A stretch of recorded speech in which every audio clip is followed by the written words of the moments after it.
यह जो आप इस लड़के का फोटो देख रहे हैं, इस लड़का का खून हो चुका है। जब यह लड़का तड़प तड़प कर मर रहा था, उसी वक्त जो इनकी माँ है वो अपने प्रेमी के साथ संबंध बना रही थी।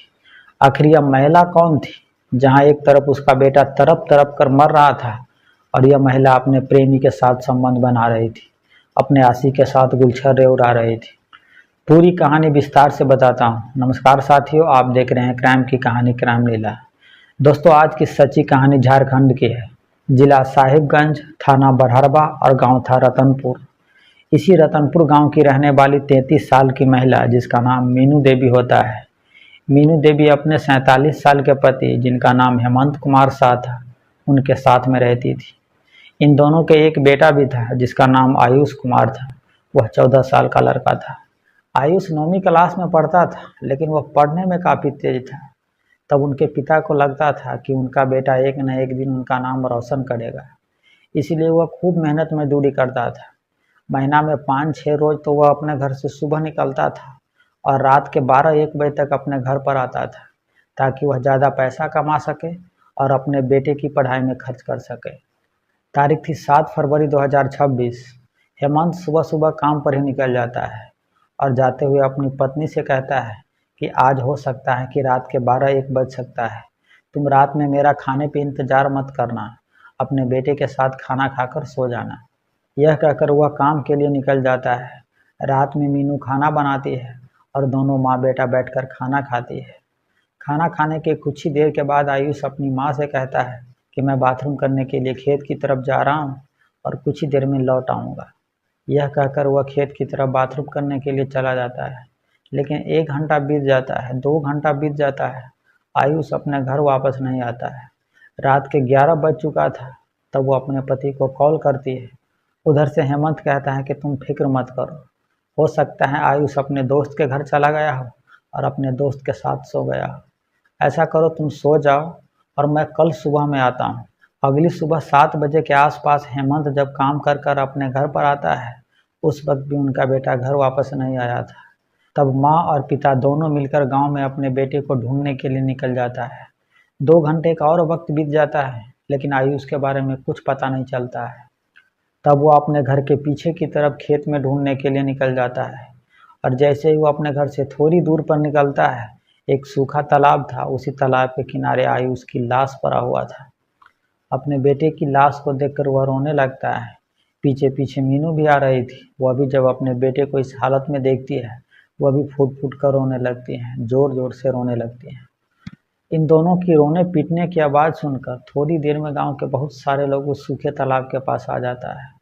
पूरे गांव में हाहाकार मच जाता है। इस घटना के बारे में फौरन ही पुलिस को खबर दी जाती है। थोड़ी देर में पुलिस भी आ जाती है।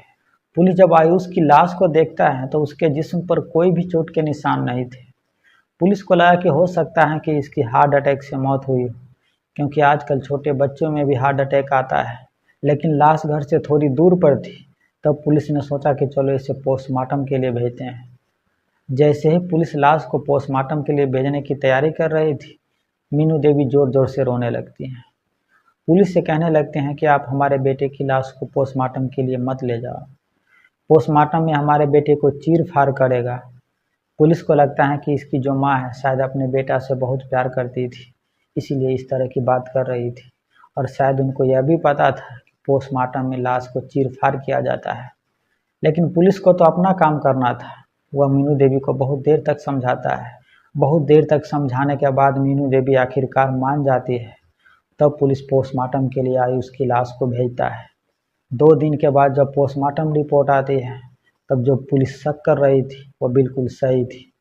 आयुष का मौत हार्ट अटैक से नहीं हुआ था, बल्कि उसका गला घोंटकर मारा गया था। यानी आयुष का कत्ल किया गया था, उसका खून किया गया था। पुलिस अब यह पता करने में जुट जाती है कि आखिरकार आयुष को किसने कत्ल किया है।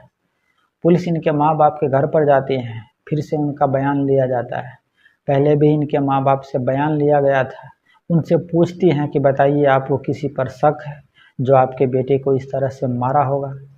लेकिन वो लोग किसी पर शक नहीं जताता है। तब पुलिस गांव में जाकर पता करती है। तब पुलिस को एक हैरान करने वाली बात पता चलता है। गांव वालों ने मीनू के बारे में बताया कि इनके घर पर एक लड़का अक्सर आता जाता है। और हो सकता है कि वह लड़का और इसकी मां मिलकर अपने बेटे को मारा हो। आप मीनू से पूछताछ करो, सच्चाई सामने आ जाएगी। तो क्या मां ने ही अपने बेटे को मारा था या किसी से मरवाया था? यही सब जानने के लिए पुलिस मीनू को पूछताछ करने के लिए थाने पर ले जाती है और वहां पर उससे पूछताछ करती है। शुरुआत में तो वह इनकार ही करती है, लेकिन जब पुलिस उस पर सख्ती करती है तब कहीं जाकर वह अपना जुर्म कबूल करती है और बताती हैं कि कैसे उसने अपने बेटे को मारा। वह बताती हैं कि पिछले 2 सालों से धर्मपुर गांव के रहने वाले 30 साल के नौजवान लड़का, जिसका नाम रोहित शाह था, उसके साथ उनका प्रेम प्रसंग चल रहा था। रोहित शाह को हेमंत, आयुष और मीनू तीनों लोग जानता था। यह रोहित शाह कौन था, अभी आपको थोड़ी देर में पता चल जाएगा। मीनू और रोहित पिछले 2 सालों से अवैध संबंध बना रहा था। भले ही इन दोनों को यह लग रहा था कि इन दोनों के अवैध संबंध के बारे में किसी को कुछ पता नहीं है, लेकिन धीरे धीरे गांव के बहुत सारे लोगों को पता चल चुका था इन दोनों के अवैध संबंध के बारे में। 7 फरवरी 2026 को हेमंत सुबह सुबह अपने घर से काम के लिए निकल जाता है। उस दिन वह अपनी पत्नी से बताया भी था कि वह रात के 12-1 बजे तक घर वापस आएगा। मीनू दिन में ही अपने प्रेमी रोहित को फ़ोन कर बता चुकी थी, तुम शाम के 6 से 7 बजे मेरे घर पर आ जाना। रोहित शाम के 7:30 बजे के आसपास मीनू के घर पर पहुंचता है। मीनू उसके लिए खाना बनाती है, साथ में बैठकर खाना भी खाती है। जिस कमरे में आयुष सोता था उसी कमरे में रोहित चला जाता है और आयुष और रोहित दोनों एक ही बिस्तर पर लेट जाता है। इधर मीनू किचन में बर्तन सब धोने लगती हैं और घर का सारा काम करने के बाद वह रात के 9 बजे के आसपास फ्री हो जाती है। जिस काम के लिए रोहित को अपने घर पर बुलाई थी वो रोहित को इशारा करती है। इशारा मिलते ही रोहित, जो आयुष के साथ सोया था, वहां से उठकर वह मीनू की तरफ आने लगता है। दोनों घर के बाहर की तरफ निकलता है और घर के पीछे जाकर दोनों संबंध बनाने लगता है। उस वक्त आयुष नींद में नहीं था। कुछ देर के बाद वह भी वहां से उठता है और अपने घर के पीछे की तरफ जाने लगता है। और जैसे वह घर के पीछे जाता है तब अपनी मां को रोहित के साथ घनघोर आपत्तिजनक हालत में देख लेता है। जैसे ही इन दोनों की नज़र आयुष पर पड़ता है, यह दोनों घबरा जाता है। आयुष अपने माँ से कहता है, यह करतूत मैं अपने पापा को बताऊंगा। यह बात सुनकर यह दोनों और डर जाता है। अब इन दोनों को लगने लगता है कि अगर वो आयुष को नहीं मारता है तो आयुष अपने पापा को यह बात बता देगा। तब यह दोनों मिलकर आयुष को ज़मीन पर पटक देता है और माँ अपने ही हाथों से अपने 14 साल के बेटे को गला घोंटने लगता है। रोहित उनका दोनों पैर पकड़ा हुआ था और माँ अपने बेटे का गला घोंट रही थी और गला तब तक घोंटे रखती है जब तक उनका 14 साल का बेटा तड़प तड़प कर मर नहीं जाता है। और जब आयुष मर जाता है तब यह दोनों मिलकर उस लाश को उठाता है और अपने घर से थोड़ी दूर एक सूखा तालाब था, उसी किनारे पर जाकर लाश को फेंक देता है। फिर यह दोनों अपने घर पर आ जाता है। घर पर आने के बाद दोनों यही सोचने लगता है कि पुलिस से कैसे बचा जा सके। कुछ देर तक सोचने के बाद इन दोनों को आइडिया आता है कि अगर कोई पूछेगा कि आयुष कहाँ गया है तब बता दूंगा कि वह बाथरूम करने के लिए खेत की तरफ गया था और वह घर वापस नहीं आया है।